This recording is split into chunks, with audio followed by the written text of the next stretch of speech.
You know my next guest from one of our favorite sitcoms, The Nanny, and you can see him now in the stage adaptation of Dan Brown's The Da Vinci Code at the Ogunquit Playhouse. Welcome to Rineman in the Morning, Charles Shaughnessy. Mr. Shaughnessy, how's it going? It's going just great, thanks, John.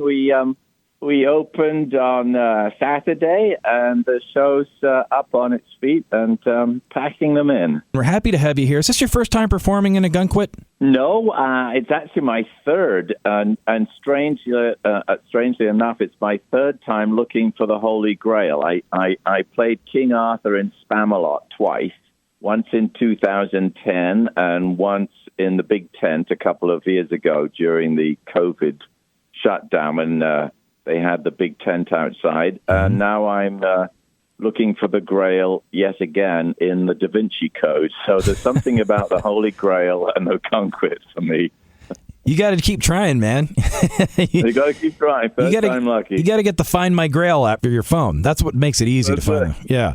Oh, what are your favorite things to do while you're here in Maine and New England? Well, the taffy is good, and the lobsters and taffy are both good. You know, can't be missed.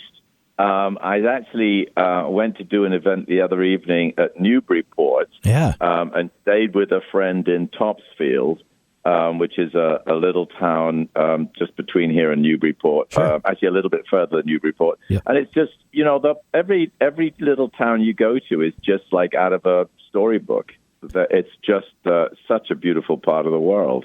Thank you so much for saying that. And this is an amazing story. You're in the stage adaptation of the Da Vinci Code. Did you read the novel when it first came out? I did. I read it. I wasn't one of the sort of first, but there was so much buzz about it. I kind of thought, well, I better find out what this is all about, the buzz. And I enjoyed it. It's a fascinating story.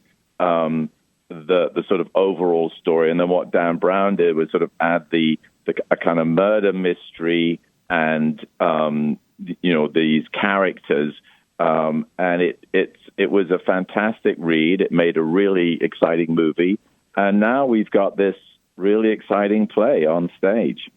Well, speaking of that, I saw that Dan was actually in attendance on opening weekend. So what is going through your mind when the author, Dan Brown, is right there watching you perform his work on stage? It was a little nerve-wracking. I mean, I wasn't particularly extra nervous. I knew that Dan was very involved and keen to have this happen. And he's such a nice man and so supportive and so enthusiastic. And, you know, was very much part of the process. It wasn't like, I didn't feel like we were presenting it to someone who was going to be very critical. He was kind of supportive from the outset and had nothing but nice things to say and encouraging things to say. And it was just a real thrill. I mean, it was, the whole thing has been an extraordinary experience. This is the first time it's been done on stage in America. Yeah. And to have the author, to have Dan there, kind of rooting for us and being there. And he's going to be coming back, I think, to see it during the run. Oh, good. It's been a kind of fantastic opportunity. And as you mentioned, you're familiar with the area, not your first time performing here in the area. You also performed in Beverly, Massachusetts. That's where my mom grew up. You're at the North Shore Music Theater. What would you say are the biggest differences, though, between Maine and Massachusetts coming here, just objectively? Wow. That's tough. Maine, I mean, from the little I know of either of them, Maine is seems to be more rugged, more, there's a lot of contrast, you know, with the Maine coast, and then you go in and you've got all the lake area. Right. Massachusetts is a little more rounded, a little more sort of rolling hills, sort of, Berkshire feel to it. They both are beautiful in their own right. I think the landscape here in Maine is more my kind of landscape. Mm-hmm. I like the kind of slightly tougher landscape in a way. But, I've only seen a bit, and the bits I've seen are just, stunning. I mean, Ogunquit itself is stunning. And further up the coast, up the way to Portland, Portsmouth. I mean, they're all just beautiful places. And the audiences, I imagine, have been tremendous, right, for this run so far? The audiences have been great. They're very excited to be seeing something new. And this is only the second play that Ogunquit has done in recent memory. They usually do musicals. So the audience has been intrigued. A lot of them know the book, so they're fascinated to see it on stage. And they've been extremely enthusiastic. I think it looks from the stage that we've been selling out pretty much. Yeah. I can't see many empty seats.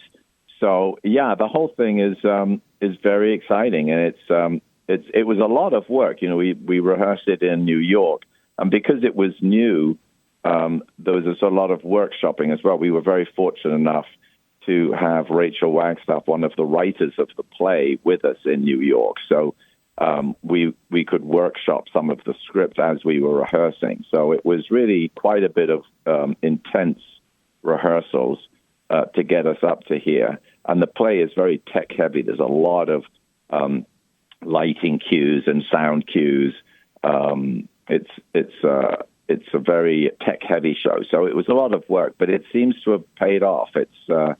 It moves at a cracking pace. The audiences are very vociferous at the end in their support, and we're having a great time on stage. And it's so important, not just for audiences, but for performers as well, because we're going through a tough thing right now with the SAG-AFTRA strike. And I know that I'm in WGA. I'm a writer, so I'm happy to see that a lot of people support this cause.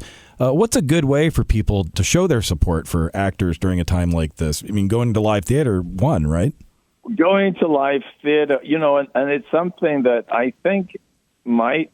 I've been feeling recently that live theater could have a big revival because, TV and movies have sort of spun off into a different place. A lot of the movies are now these big CGI-driven franchise movies, and even the TV is moving into that sort of big epic arena. Yeah. And so to see something where you're seeing real actors and there's an immediacy and a kind of emotional engagement for the audience, live theater is the only thing that can do that for you. So I think that it's going to help live theater. And certainly, if audiences respond to that, the more they come, the more live theater we can do. It's an economic, model. It's a balance. No one gets rich in theater. The Ogunquit Playhouse is a nonprofit. A lot of theaters are nonprofit. So it's a kind of it's a gift for everyone when an audience comes, because it literally keeps the plays going. So come and see plays, and I hope that the SAG-AFTRA and the WGA sort themselves out. I hope we can get to some reasonable place. But it's a changing landscape. It's a very, very different time right now. And, because of those things, we can't talk a whole lot at length about The Nanny, which is too bad. So some other time, when the strike's over, I'd love to catch up with you on that. I don't know how that works. I was reading about that, but I guess we can't. I mean, it's not like it's in production. So and it's a sort of, I don't know how that works. Well, if we can't. I will say that I love the show. I can say that. But also we have the connective tissue, which is that your co-star, Fran Drescher, the president of SAG-AFTRA. How does it make you feel to see someone you worked with, that your friend, she's up there, she's the president of SAG-AFTRA? I'm not, she's a force of nature, Fran. I'm not surprised. And I don't think, this is as far as she goes. I think Fran, there's no stopping her. She's extremely passionate. She's very smart. She's very good at understanding what situations are. She can walk in a room and size it up, and with great charm, bully everyone into behaving themselves and moving things forward. She's got the gifts of a great producer, which ironically makes her a great leader of the union.